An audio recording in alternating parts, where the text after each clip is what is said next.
আপনি দিনের বেলা উপরের দিকে তাকালে একটা সূর্য দেখবেন।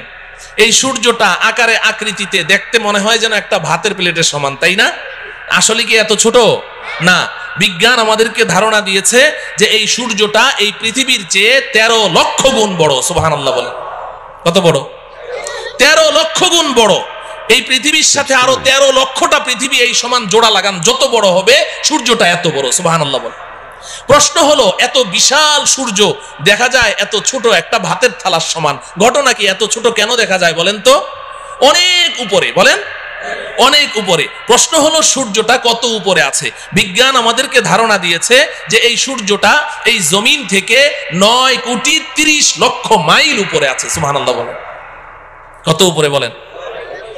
9,30,00,000 মাইল। মুখে তো বলে ফেললাম, কল্পনা করা যায়? 9,30,00,000 মাইল উপরে সূর্য। আচ্ছা যাই হোক, এই সূর্যের দেশে যদি আপনি চলে গেলেন 9,30,00,000 মাইল উপরে, সেখানে গিয়ে কি আমাদের আসল বাড়ি জান্নাতের কোনো সন্ধান পাওয়া গেল? তাহলে আরো উপরে যেতে হবে। যেহেতু আল্লাহ বলেছেন উপরে আছে, তাহলে উপরে আরো উপরে যেতে হবে। চলেন উপরে যাই। সন্ধ্যাবেলা আপনি উপরের দিকে তাকান, দেখবেন যে মিটমিট করে জ্বলছে জোনাকি পোকার মতো। এগুলো কি? তারা। আচ্ছা ভাই বলেন তো দেখি, এই তারাগুলো আকারে আকৃতিতে এই জোনাকি পোকার সাইজ নাকি আরেকটু বড়? তারাগুলো কত বড়? তারাগুলো কত বড়? বিজ্ঞান বলছে যে আকাশের এক একটা নক্ষত্র, এক একটা তারা পৃথিবীর চেয়ে নয়, পৃথিবীর চেয়ে নয়, আকাশের এক একটা তারা সূর্যের চেয়ে লক্ষ কোটি গুণ বড়। এত বিশাল তারা দেখা যায় জোনাকি পোকার মতো। ঘটনা কি? আরো উপরে, বলেন আরো উপরে। প্রশ্ন হলো তারাগুলো কত উপরে আছে? তারাগুলো কত উপরে আছে? বিজ্ঞান এ ব্যাপারে আমাদেরকে কোনো ধারণা দিতে অক্ষম। তবে অনেক গবেষণা করে বিজ্ঞান একটা তারার সন্ধান বের করেছে, যেটা পৃথিবীর সবচেয়ে কাছে, সবচেয়ে নিচের যে তারকাটি, জমিনের সবচেয়ে কাছে, এটার নাম বিজ্ঞান দিয়েছে প্রক্সিমা সেন্টারাই। বিজ্ঞান বলে প্রক্সিমা সেন্টারাই নামের এই দুনিয়ার সবচেয়ে কাছের যে তারাটি, এটা এই জমিন থেকে 25 লক্ষ কোটি মাইল উপরে আছে। কত উপরে? 25 লক্ষ না, 25 লক্ষ কোটি মাইল উপরে। 25 কোটিও না, 25 লক্ষও না, কত? 25 লক্ষ কোটি মাইল উপরে হচ্ছে সবচেয়ে কাছের তারা। তাহলে উপরের তারাগুলো কোথায় আছে? বিজ্ঞান বলে এই ব্যাপারে আমরা কোনো ধারণা দিতে পারবো না। তাফসিরে রুহুল বায়ান নামে একটি কিতাব আছে, তাফসিরের কিতাব। তাফসিরে বলেন রুহুল বায়ান, তাফসিরে রুহুল বায়ান। এই কিতাবের মধ্যে আছে, আল্লাহর কুদরত বুঝার জন্য বলছি, আমাদের বিবেকের মধ্যে এতটুকু ধারণ ক্ষমতা নেই বুঝার মতো, আল্লাহর কুদরত একটু বুঝার জন্য বলছি। এই যে স্টেজে লাইট জ্বলছে, এই যে আলো জ্বলছে, এই আলো দৌড়ায় কি দৌড়ায় না? আলো দৌড়ায় না? আপনি টর্চ অন করেন, টর্চ লাইট, সাথে সাথে আলোটা দেখবেন ওই দেয়ালের গায়ে দেখা যাচ্ছে। দৌড় মারলো কিনা? কত মাইল স্পিডে? আলোর গতি কত বলেন? প্রতি সেকেন্ডে, ঘন্টায় না, প্রতি সেকেন্ডে 1,86,000 মাইল দূরে চলে যায় আলো। আপনি চোখের পলক মেরেছেন না, এই চোখের পলকে আলোটা কত দূর চলে যায়? 1,86,000 মাইল। একটু কল্পনা করেন আল্লাহ পাকের কুদরত কত, শক্তি কত। এই আলোর গতিটা মনে রাখেন। এবার তাফসিরে রুহুল বায়ানের মধ্যে আছে, আল্লাহ রব্বুল আলামিন আকাশে এমন অসংখ্য অগণিত তারা সৃষ্টি করেছেন। যেই দিন আল্লাহ পাক ওই তারাগুলোকে সৃষ্টি করেছেন, কত হাজার বছর আগে সৃষ্টি করেছেন, আল্লাহ ছাড়া কেউ বলতে পারবে না। যেই দিন ওই তারাগুলো সৃষ্টি করেছেন, ওই দিন প্রত্যেকটা তারা তাদের নিজ নিজ আলো পৃথিবীর দিকে ছেড়ে দিয়েছে। ওই আলোগুলো দৌড় শুরু করেছে, প্রতি সেকেন্ডে 1,86,000 মাইল স্পিডে দৌড় শুরু করেছে। আজও সেই আলো পৃথিবীর দিকে দৌড়াচ্ছে, আজও দৌড়াচ্ছে, এখনো পর্যন্ত পৃথিবীতে এসে পৌঁছতে পারে না। অতএব কল্পনা করে দেখুন যে আকাশের তারাগুলো কোথায় আছে। আল্লাহ। আচ্ছা, সেই আকাশের তারা যেখানে আছে, সর্বোচ্চ তারা, ওই পর্যন্ত গেলাম, কিন্তু আসল বাড়ির কোনো খোঁজ খবর পাওয়া গেল? হ্যাঁ, তাইলে আরো উপরে যেতে হবে। যেতে রাজি? এই জমিন থেকে সবার উপরে যেই তারাটি আছে, এর উপরে আর কোনো তারা নেই। সৌরজগৎ শেষ, এরপরে মহাশূন্য শুরু হয়ে গেছে। এই জমিন থেকে সবার উপরে যেই তারাটি আছে ওই পর্যন্ত আপনি যেই পরিমাণ পথ অতিক্রম করলেন, সবার উপরের তারাটা পার হয়ে আরো ঠিক এই সমপরিমাণ মহাশূন্য পাড়ি দিয়ে আপনি যদি উপরে যেতে পারেন, সেখানে গিয়ে পাবেন প্রথম আসমানের তলা। কি পাওয়া যাবে? প্রথম আসমানের তলা পাওয়া যাবে। আসমান আছে না নাই? হ্যাঁ, বিজ্ঞান কি বলে? বিজ্ঞানের ছাত্ররা এখানে আছে না? বিজ্ঞান তো আসমানকে স্বীকার করে না। বিজ্ঞান বলে আকাশ বলতে কিছু নেই। আল্লাহ, আকাশ আছে তো? বিজ্ঞান অস্বীকার করলো যে। একটা গল্প শুনবেন। আমি তখন হেফজখানায় পড়ি, আমাদের ওস্তাদজির মুখে শুনেছি। এক বুড়ি, তার পৃথিবীতে একটা পুত্র সন্তান, আর কেউ নেই। ওই পুত্র সন্তানটাই তার অন্ধের যষ্টি, ওইটাই তার সম্বল। অনেক শখ করে ওই বুড়ি তার ছেলেকে বিয়ে করিয়েছে, তবে পুত্রবধূ সর্বসাকুল্যে 1.5 হাত লম্বা। কত?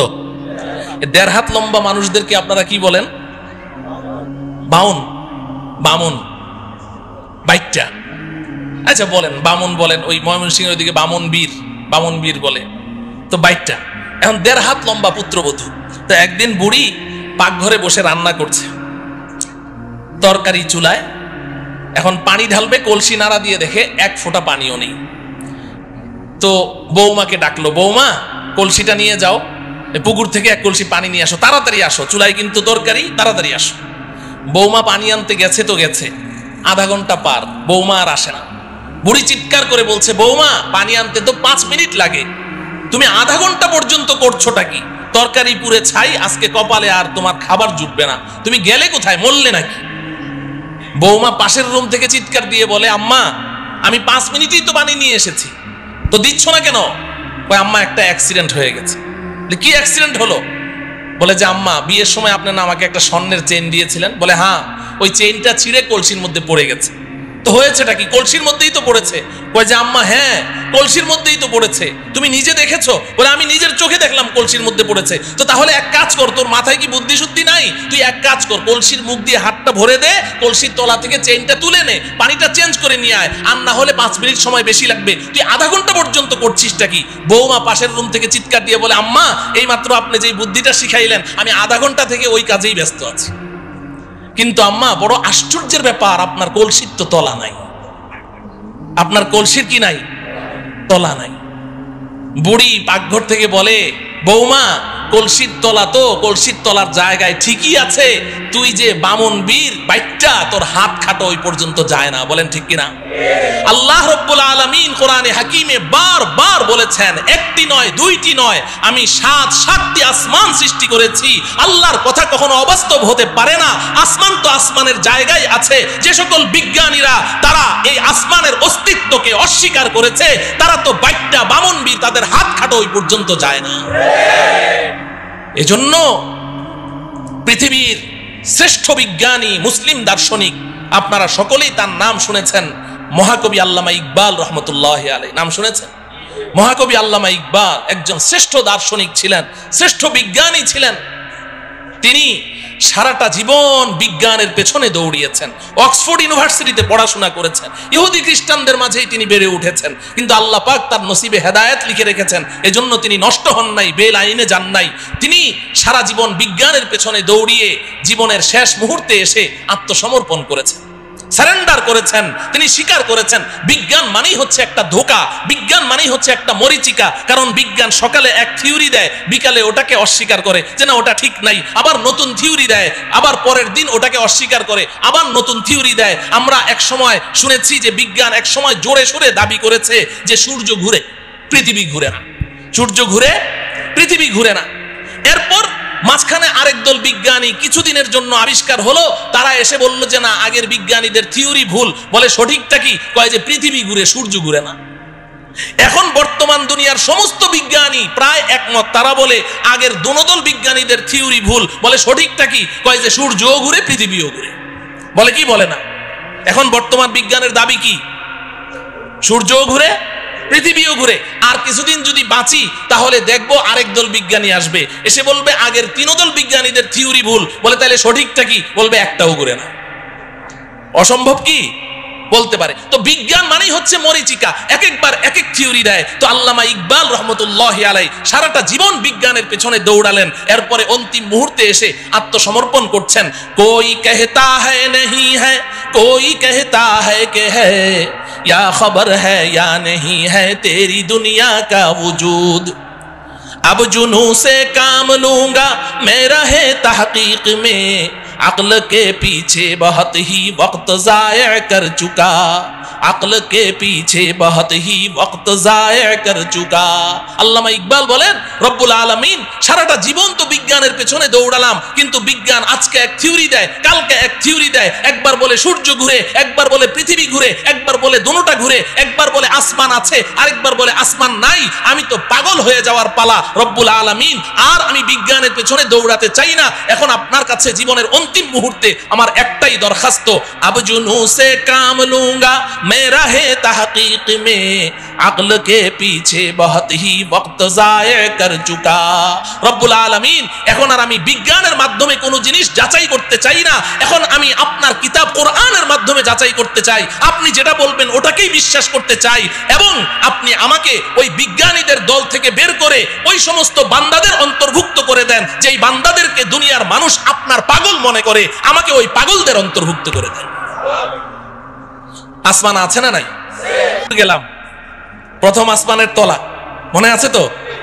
তো প্রথম আসমানের তলা পর্যন্ত না গেলাম, কিন্তু আসল বাড়ি জান্নাতের কোনো খোঁজ খবর পাওয়া গেল? আরো উপরে যাওয়া লাগবে।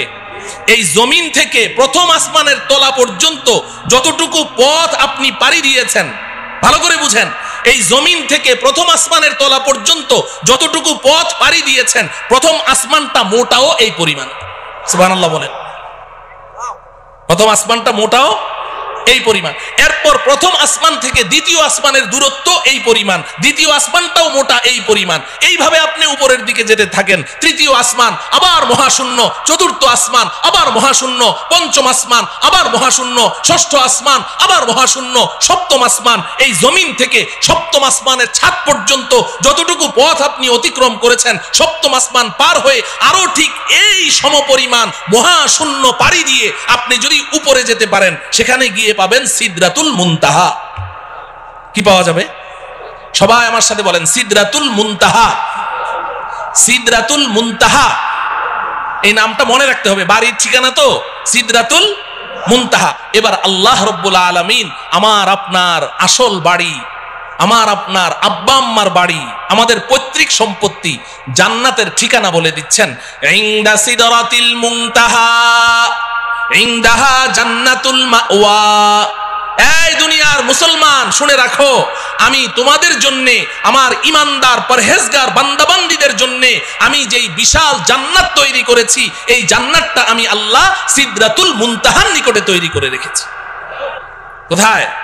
সিদরাতুল মুনতাহা। বলেন, সবাই বলেন সিদরাতুল মুনতাহা। বাড়ির ঠিকানা জানা লাগবে না, বাড়ির এলাকার নাম জানতে হবে। আমাদের বাড়ির এলাকার নাম কি? সিদরাতুল মুনতাহা। আল্লাহ রাব্বুল আলামিন বলছেন, ওই সিদরাতুল মুনতাহার নিকটে আমি আল্লাহ জান্নাত নামের বাড়ি তৈরি করে রেখেছি। মুহতারাম হাজিরিন, আমাদের দেশের কিছু নষ্ট ভ্রষ্ট নাস্তিক দাবিদার কিছু ছেলেরা, এরা এই মাঝে মধ্যে উল্টাপাল্টা কিছু বকাবকি করে কোরআন হাদিস ইসলাম ঈমান সম্পর্কে, আল্লাহ রসুল সম্পর্কে। এই ভ্রষ্ট নষ্ট ছেলেগুলো তারা বলে জান্নাত বলতে কিচ্ছু নাই। জান্নাত আছে না নাই? এখন ওরা জান্নাতকে অস্বীকার করে কেন জিজ্ঞাসা করেন, বলবে যে আমাদের নাস্তিকদের একটা থিওরি আছে, যা চোখে দেখি না তা বিশ্বাস করি না। নাস্তিকরা যা চোখে দেখে না তা বিশ্বাস করে না, এটা ওদের দাবি। তো বলে যে আমরা পৃথিবীর উত্তর থেকে দক্ষিণ মেরু, পূর্ব থেকে পশ্চিমে, উপরে যেতে যেতে চাঁদের দেশ, মঙ্গল গ্রহ সবই তো ঘুরলাম, কই জান্নাত তো কিছুই দেখলাম না, এই জন্য জান্নাত বলতে কিচ্ছু নেই। নাউজুবিল্লাহ বলেন। আচ্ছা বলেন, জান্নাতটা কোন জায়গায় আছে? সিদরাতুল মুনতাহা। সিদরাতুল মুনতাহা কোথায় আছে বুঝলেন তো? তো এখন এই নাস্তিকগুলো এই ঢাকার শাহবাগ চত্বরে বসে বসে ওখান থেকে বুঝি সিদরাতুল মুনতাহা দেখা যাবে? হ্যাঁ, তো দুনিয়াতেও তারা জান্নাতকে অস্বীকার করেছে, সিদরাতুল মুনতাহা পর্যন্ত পৌঁছতে পারলো না, দুনিয়াতে অস্বীকার করেছে। আখিরাতেও তারা জান্নাতের কোনো ঘ্রাণও পাবে না। আমরা ইনশাআল্লাহ দুনিয়াতে যেহেতু আমরা বিশ্বাস করেছি, আমাদের জান্নাতের বাড়ির সন্ধান লাভ করেছি, আল্লাহর কথা বিশ্বাস করেছি, রাসূলের কথা বিশ্বাস করেছি, আব্বাজান হযরতে আদমের কথা বিশ্বাস করেছি, ইনশাআল্লাহ পরকালে আমরা আমাদের আসল বাড়ি জান্নাতের মালিক হবই হব ইনশাআল্লাহ।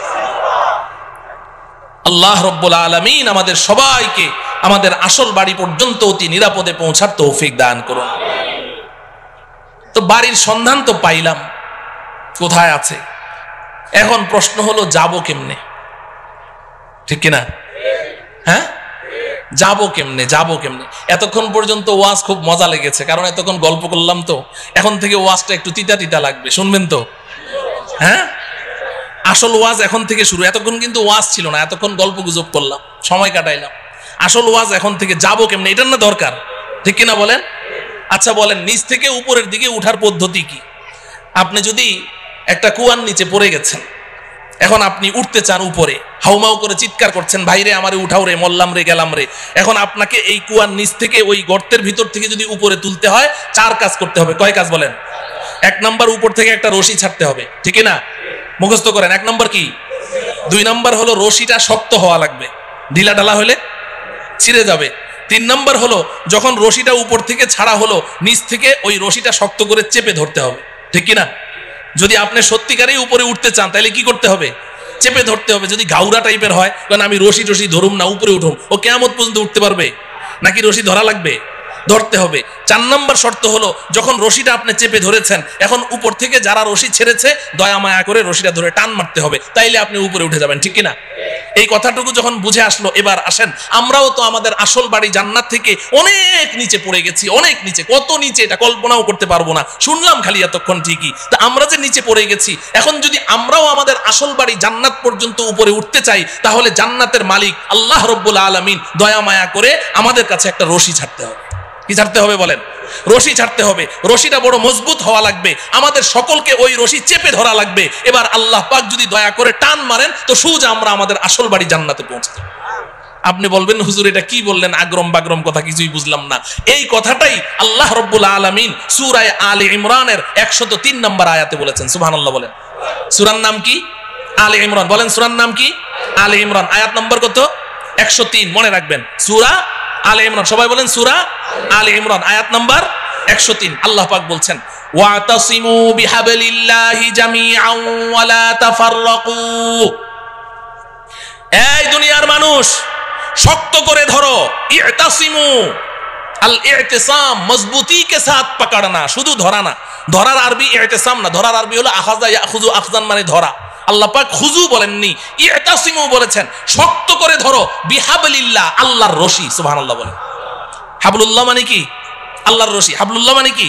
আল্লাহ বলছেন, ইতাসিমু বিহাবলিল্লাহ, আল্লাহর রশি ধরো, জামিআন, সবাই মিলে ধরো, একজন দুইজন না। এই রশি ছিঁড়ার কোনো সম্ভাবনাই নাই, সবাই মিলে ধরো। ওয়ালা তাফাররাকু, আল্লাহর রশি ধরতে গিয়ে আপোষের মধ্যে বিচ্ছিন্ন হয়ে যেও না। সুবহানাল্লাহ বলেন। বুঝে থাকলে বলেন। সূরা আলে ইমরানের 103 নম্বর আয়াতে আল্লাহ পাক আমাদের সবাইকে কি ধরতে বলেছেন? কার রশি? কার রশি? সবাই বলেন, কার রশি? আল্লাহর রশি ধরতে বলেছেন। তো ধরতে রাজি আছি তো? এখন প্রশ্ন হলো, আল্লাহ তো রশি ধরতে বলেছেন, রশিটা ছাড়লো কে? ছাড়লেন কে? রশিটাকে শক্ত বানাইলো কে? রশি ধরে টান মারবে কে? আমাদের কাজ কি? কথা বলে না। ধরা। আমাদের কয় কাজ? বাকি 3 কাজ কার? ওই 3 কাজের ওয়াজের দরকার নেই, ওটা তো আল্লাহর কাজ। আমাদের কাজ কয়টা? তাইলে এখন প্রশ্ন হলো, ধরবো কেমনি? এই আমার ওয়াজ শেষ, রশিটা কি বাড়িতে যাইতে হবে না? ধরবো কেমনি? ধরার সিস্টেম লাগবে কি লাগবে না? নাকি সব ধরা একরকম, যে যেমনি চাই এমনি ধরলে হবে? না, এমনি ধরলে হবে না। আমি এক বক্তার ওয়াজ শুনেছিলাম ছোটবেলায়, গান শিখায়, গানের ওস্তাদ, বুড়া চিকনা চাকনা, আর ছেলে হইলো একেবারে নওজোয়ান তাগড়া। ও বলে ব্যান্ড সঙ্গীত শিল্পী হবে। ব্যান্ড সঙ্গীত কি জিনিস এটা যুবকদেরকে তো বুঝাইতে হবে না, বুড়ারা তো বুঝবেই না। ভ্যা ভ্যা করে চিল্লায় যে ব্যান্ড সঙ্গীত, এখন ওই ব্যান্ড সঙ্গীত শিল্পী হবে।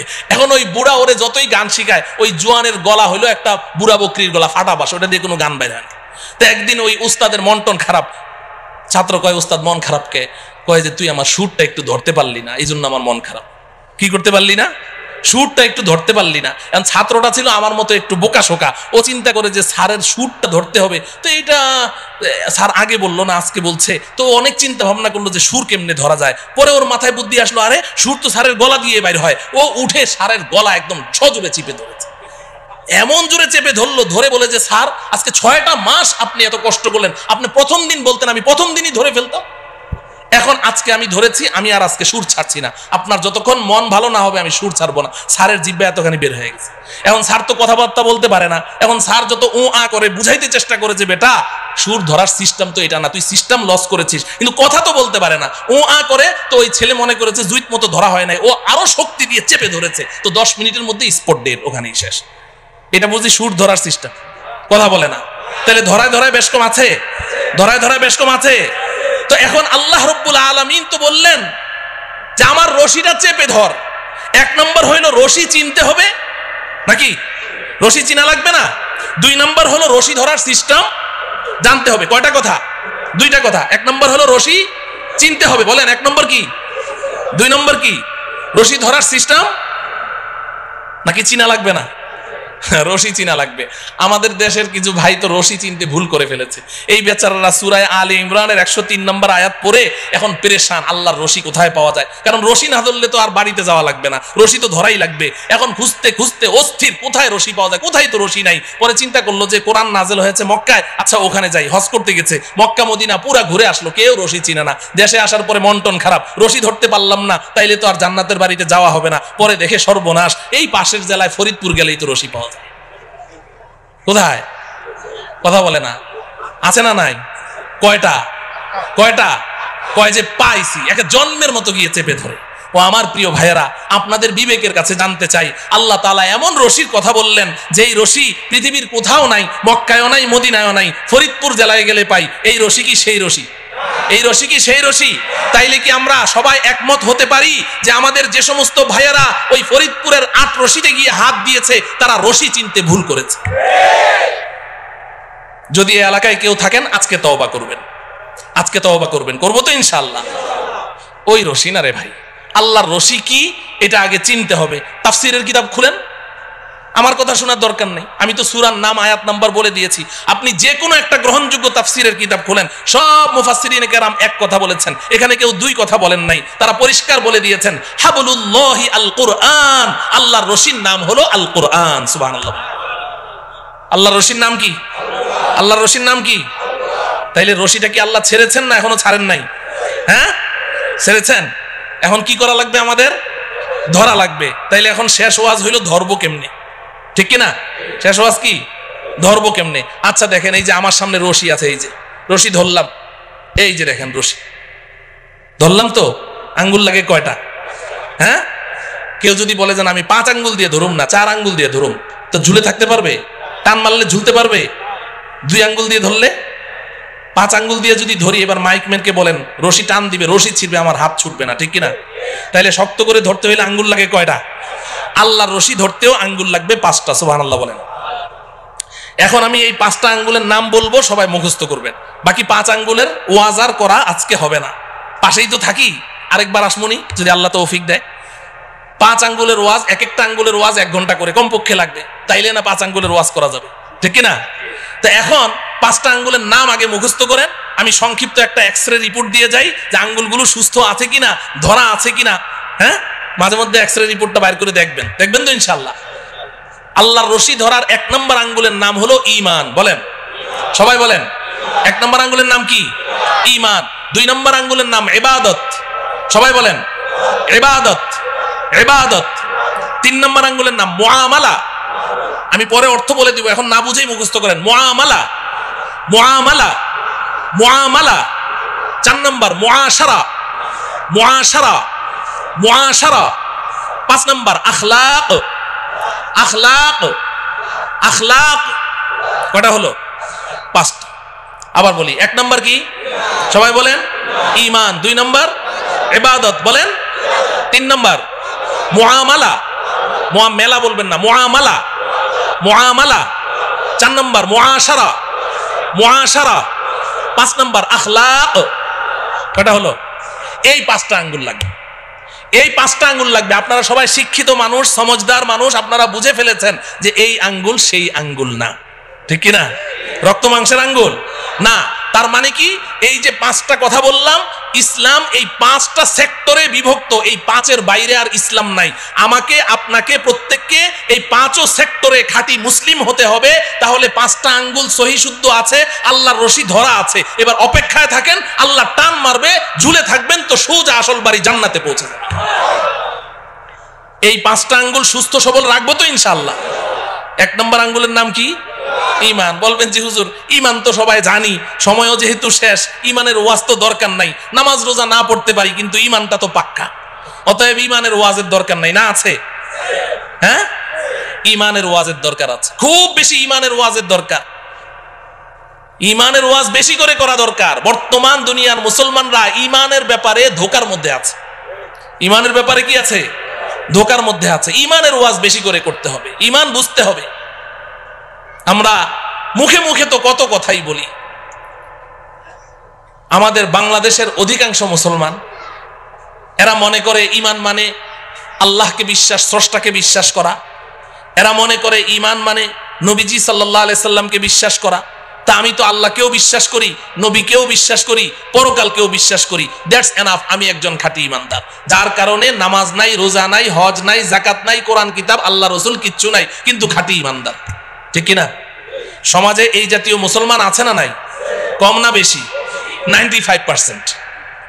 তো যে কথা বলছিলাম, তাইলে 1 নম্বর আঙ্গুলের নাম কি? সব ক্ষমতা কার হাতে? সব ক্ষমতা কার হাতে? নাকি জনগণের হাতে? সব ক্ষমতার উৎসকে জনগণ না আল্লাহ? আল্লাহ। সব ক্ষমতা কার হাতে? সন্তান দেওয়ার মালিক কে? তাইলে সন্তান না হইলে শাহ আলী মাজারে যাবেন? হ্যাঁ, যায় না মুসলমানরা? যায়। শাহ আলী বাবা কি সন্তান দিতে পারে? আপনি সন্তানও হারা, আর শাহ আলী বাবার কাছে গিয়ে যখন বলবেন যে একটা সন্তান চাই, তখন হইবেন ইমান হারা। সন্তানও পাইলেন না, ইমানও পাইলেন না, কট্টর একটা কাফের হয়ে বের হইলেন, আমও গেল, ছালাও গেল। কথা বুঝে আসছে? তাইলে পীরের কাছে চাওয়া যাবে? জিন্দা পীরের কাছে চাওয়া যাবে? মুর্দা পীরের কাছে চাওয়া যাবে না। সব চাইতে হবে কার কাছে? আল্লাহ পাকের কাছে। আল্লাহ আমাদের ইমানকে মজবুত রাখার তৌফিক দান করেন। 2 নম্বর কি? 2 নম্বর আঙ্গুল কি? ইবাদত। ইবাদত নামাজ কি? কথা বলে না। রোজা কি? যাকাত কি? হজ কি?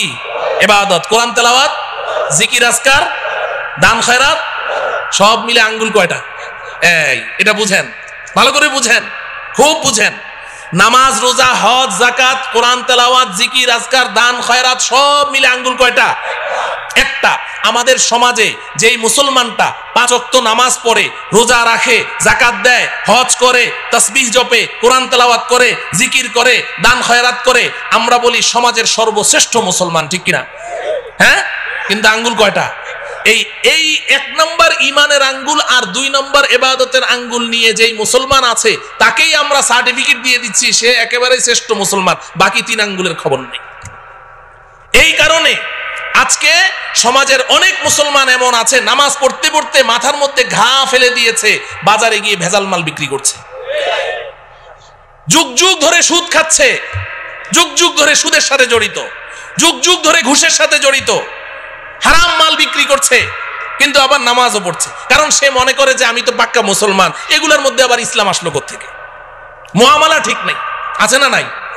হ্যাঁ মুহতারাম হাজরিন, তাইলে ইবাদতের মধ্যে সর্বশ্রেষ্ঠ ইবাদতের নাম কি?